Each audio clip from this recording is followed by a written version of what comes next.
mga guro, sa ating mga magulang, at siyempre sa ating lahat. Congratulations po sa ating mga newly elected officers ng kanya-kanyang mga organisasyon. Alam nyo, natuwa po ako dahil nung bata ako ay nung araw. No? Yung pagiging membro ng isang organisasyon tulad ng Student Council, ng PTA, o ng faculty club, ito po ay malaking responsibilidad. At the same time, dagdag na trabaho para sa inyo. Kung tutusin, hindi nyo naman kailangan gawin ito eh. Pero ginagawa ninyo ito bilang isang volunteer. Tama? Volunteers kayo, di ba? Sadya nyong linalagay ang inyong sarili sa mga posisyon na ito para sa ganun kayo makatulong at makapag-ambag. Kaya nga ako'y lalong sumasaludo sa inyo dahil katulad ng ginagawa po natin dito sa lungsod sa pamamagitan sa pamumuno ni Mayor Vico at ni Congressman Roman Romulo, yung mga pagbabago na sinusulong natin, palagi po natin sinasabi kailangan makiisa ang bawat isang mamamayang Pasigenyo. No? Yung ginagawa po ninyo na volunteering yung kanyang mga talento, oras, ito'y kahanga-hanga. Kaya palakpakan ninyo ang inyong mga sarili. Congratulations sa inyo, no?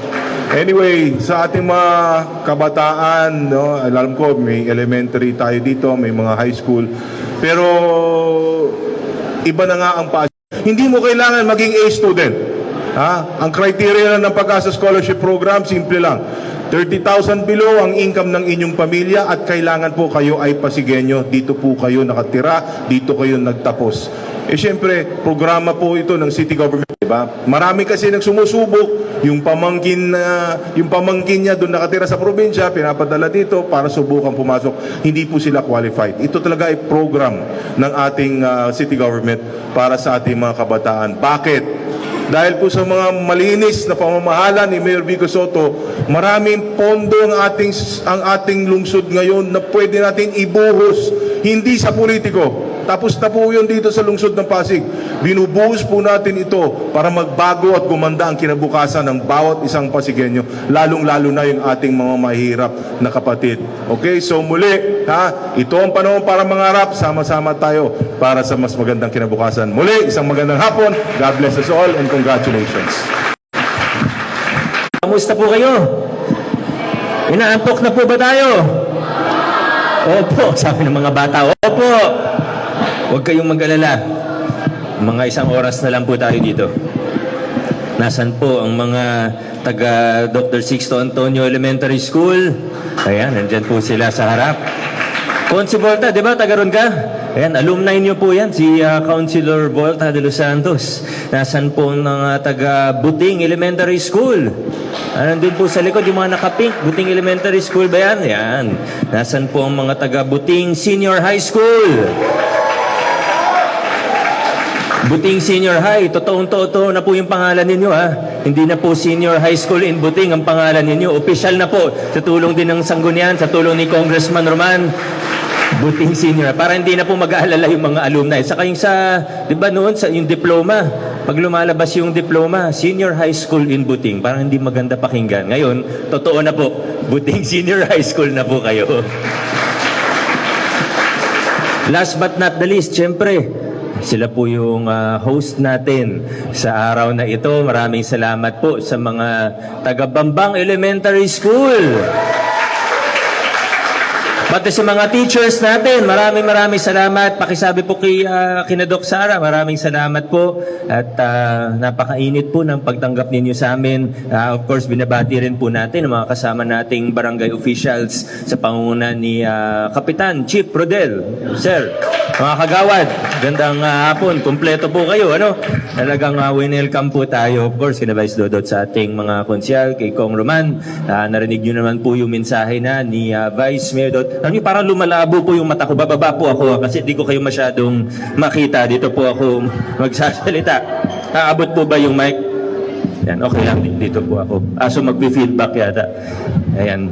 Ang gaganda na po ng mga nabanggit ni Kong Roman, ni Vice Mayor Dodot.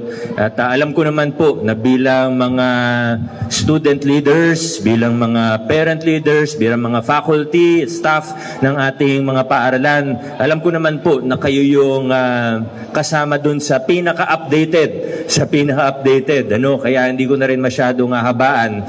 Pero para po sa kaalaman ng lahat, marami po tayong ginagawa ngayon at marami tayong proyekto sa larangan ng edukasyon. Yung mga iba, alam nyo naman po siguro, kaya hindi na kailangan banggitin. Alam ko masaya po yung mga mag-aaral sa 1.5 po natin at sa marami pa pong ibang mga proyekto. Pero babanggitin ko po yung sa malusog na batang Pasigenyo po natin. Nakilala nyo na naman po yung programa na MVP. Pero ngayong school year, medyo hanggang sa next school year, may mga adjustment o pagbabago po tayong gagawin. Kasi sa lahat naman po ng programa, proyekto ng ating pamahalaan, gusto po natin hindi lang basta para may masabi na ginawa. Gusto po natin na taon-taon o tuwing implementasyon ng programa ay paganda ng paganda. So sinubukan po natin noon, lalo na pandemya, hindi talaga pwede yung face-to-face. Nag-MVP po tayo na puro nutrition food packs na may sinubukan natin sa ibang school na may bigas, sa ibang school sinubukan po natin walang bigas, yung mga vitamins at ibang mga delata, mga basta may sangkap Pinoy ng DOH. Pero ngayon po, meron po tayong susubukan na hindi naman siya bago, pero susubukan po natin na bagong kasama ng MVP natin. Ito po yung hot meals. Hindi pa po natin siya kayang gawin sa lahat ng school, sa 44 schools. Di ko po alam kung sa school ninyo makakasama na po doon. Pero kasi gusto po natin, yung mga proyekto natin, ibig sabihin, sakto doon sa pangailangan at sakto na yung makikinabang ay yung bata talaga. Kasi yung programa natin, para sa mga kabataan natin. Yung nutrition, napaka-importante po nito. Napag-uusapan din po yan sa EDCOM. Kasama ni Kong Roman, isa po sa laging topic, yung nutrition. Kasi pag kulang sa nutrition ng isang bata, lalo na pag maliit pa, irreversible po yung damage po dyan. Kapag stunted ng bata, 5, 6, 7 years old, yung mental development, hindi nga lang yung physical pati yung sa pag-iisip at yung IQ na maapektuhan yan at pang lifetime niya na po yan na indahin. Kaya kailangan po, habang maliliit pa po, lalo na sa mga elementarya natin, ay matutukan po natin, makasiguro tayo na nakukuha nila ang tamang nutrisyon. Kaya susubukan natin sa ilang school this school year na magkaroon tayo ng on-site o sa classroom ng para siyang feeding program. Ganun pa rin po yung budget, ida-divert po natin para sa face-to-face feeding na masustansya po yung mga kinakain. Dagdag pa po yan dun sa ginagawa ng DepEd. Iba pa po yan dun sa ginagawa ng DepEd para sa mga stunted, para sa mga wasted, kung tawagin na mga learners po natin. Isa pa po, may isa pang bagong bahagi ang ating malusog na batang Pasigenyo para naman po sa mga elementary students natin ay ito po yung annual physical exam para sa mga mag-aaral. Kasama po dyan yung blood test, yung mga laboratory, kasama po dyan yung eye test. Kasi marami sa mga kabataan ngayon, sabi ng mga doktor natin, dumadami ang bilang ng mga kabataan na lumalabo ang mata, yung may myopia, yung siguro, kasi lahat tayo gadgets ng gadgets, di ba? Talagang ngayon, mula umaga hanggang gabi, naka-iPad, naka-cellphone, naka-tablet ang mga kabataan natin. Kaya, hindi ko alam, baka isa na yan sa dahilan. Kaya sinama po natin yung vision or eye test at niro-roll out, sinisimulan na po natin. Sa ngayon, kaya po natin, nasa 200 learners. May mobile lab po tayo na umiikot at ito po ang isa sa mga innovations muli natin sa malusog na batang Pasigenyo. At muli po, habang nakikita natin, ano ba yung kailangan i-adjust, ano pa yung mga dapat natin gawin, tuloy-tuloy po tayo. Tuloy-tuloy po tayong pa-improve, paganda ng paganda ang mga programa natin sa larangan ng edukasyon. Pero sa aking palagay po, At siguro marami naman pong sasangayon po sa akin o mag-agree po sa akin. Para sa akin, marami tayong ginagawa, kulang ang oras para isa-isahin, pero ang pinaka-importante po para sa akin ay yung tulong sa pamamagitan ng scholarship sa ating mga kabataan. Nagsimula po tayo na sa 11, 12,000 sa loob ng 5 taon. Mahigit doble po, nasa 25,000 scholars na po tayo sa lungsod ng Pasig.